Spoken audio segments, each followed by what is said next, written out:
ژیاننامەی مامۆستا ڕەمەزان شوکر ڕەحیمە الله. ناوی تەواوی ڕەمەزان شوکر حسێن محەممەدە. ناسراوە بە ئەبوو زوبێر چونکە زوبێر کوڕە گەورەکەیەتی. لە هۆزی جەباریە. لە 1878 لە مانگی ڕەمەزانی ساڵی 1396 کۆچی لە خێزانێکی هەژار و ڕەنجبەردار چاوی بە دنیا هەڵهێناوە. خێزانێکی موسڵمان و کاسب لە شاری کەرکووک لە گەڕەکی شۆڕجێ گەورە بووە. ئەویش وەک برایانی تری شانی داوە بەر کرێکاریکردن. جوانترین ئاکار و ڕەوشتی تێدا کۆبوو بووە.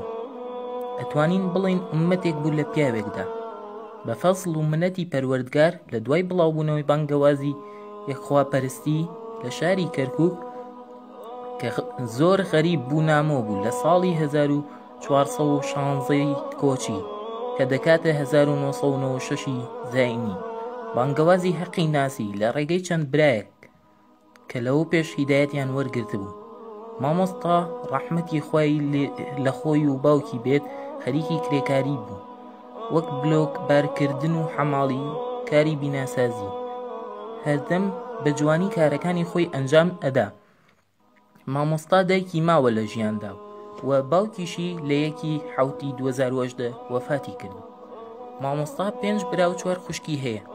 هەروەها 3 ژنی هێنابوو. لە دوای خۆی 2 خێزانی بەجێهێشت لەگەڵ 6 منداڵ کە 4یان کوڕن، زوبێر و عەبدولەتیف و داود و موسا.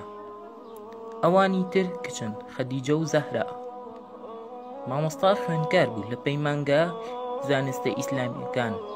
هەروەها وتار خوێن و پێشنوێژی و خاوەن ئیجازی زانستی بوو.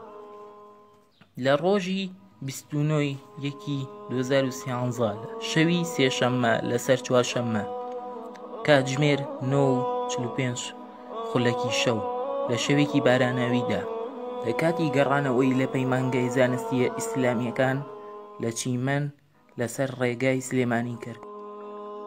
لەلایەن چەند چەکدارێکی نەناسراوەوە دەستڕێژی گولە لە خۆی و هاوڕێکانی مامۆستا سامان جمعە و مامۆستا مەلیک ڕەفعەت کراو. لە ئەنجامدا مامۆستا ڕەمەزان گیانی لەدەستدا. لە بەرەبەیانی 31 2013 لە گۆڕستانی پەنجاعەلی لە شاری کەرکووک نێژرا بە ئامادەبوونی خەڵکێکی زۆر. پێش کوژرانی مامۆستا ڕەمەزان شوکر ڕەحیمە الله و دوای تەواوبوونی دەوامی پەیمانگا، مامۆستا ڕەمەزان سەردانی ماڵی پیاوێکی بەڕێز دەکات لە سلێمانی، ئەویش ماڵی خەزوورەی عەبدولحەق قی کوڕی مامۆستا عەبدولەتیف. پاشان لەوێ هەڵدەستن و دەکەونە ڕێ بۆ کەرکووک. لە ڕێی سلێمانی کەمێک قسەی خۆش دەکات لەگەڵ مامۆستا سامان و مامۆستا مالیک.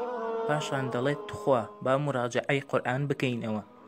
یەکەم کەس مامۆستا ڕەمەزان دەست پێ دەکات لە بازیانەوە تاوەکو تەکیە، بەس خۆی قورئان دەخوێنێت. پاشان لە تەکیەوە تاکو بانی مەقان مامۆستا مالیک قورئان دەخوێنێت. لە بانی مەقان دەردەچن و گەنجێکی سەلەفی تەلەفۆن بۆ مامۆستاییان دەکات و دەڵێت مامۆستاییان بەخوا خەوم پێتەوە دیوە، لە شوێنێکی خۆشا بوویت، وەکو بەهەشت بووە. چی شت بەدەستەوە بووە داوتە بە خەڵکی، لەو کۆشکێکی زۆر خۆشابی لە خەوەکەمدا بەهەشت بووە. مامۆستاش پێی ئەڵێت ئینشا ئەڵڵا خوا بە هەشتمان شاد بکات لەگەڵ تۆشا برای بەڕێزم. گەنجەکەش خوا حافیزی لێ دەکات. و پاشان مامۆستا بە مامۆستا مالیک دەڵێت تەفسیری ئەو خەوەم بۆ بکە. مامۆستا مالیک دەڵێت ئەوە نیشانەی ئەوەیە تۆ بەهەشتیت ئینشا ئەڵڵا. مامۆستاش سەری بۆ ئەلەقێنێت و ئەڵێت بەهەشتی چی بۆ خاتری خوا. کاتێک مامۆستا مالیک تەفسیری خەوەکەی بۆ دەکات لە ناکاو بەر فیشەک دەدرێن لەلایەن ناحەزانەوە. ئاخیر نامەش کە بۆ موبایلەکەی مامۆستا هاتووە ئەم پرسیارە بووە: مامۆستا گیان بێزەحمەت نوێژی جەنازەت چۆن دەکرێت؟ مامۆستا لەسەر سوننەت ژیا و لەسەر سوننەت من لەسەر سوننەت بەڕێکرا و نێژرا. تا ئێستاش خەڵکێکی زۆر بیسەر و بینەری وتار و قورئان و دوعا و دەنگە خۆشەکەین. بە دوعای خێر بێبەشی مەکەن. داواکارین لە خۆی گەورە بە شەهید قبوڵی بکات و بەهەشتی بەنسیب بکات، بەسەر بووری کەسوکار و دۆستانی بدات و بکوژانی ڕسوای دنیا و قیامەت بن.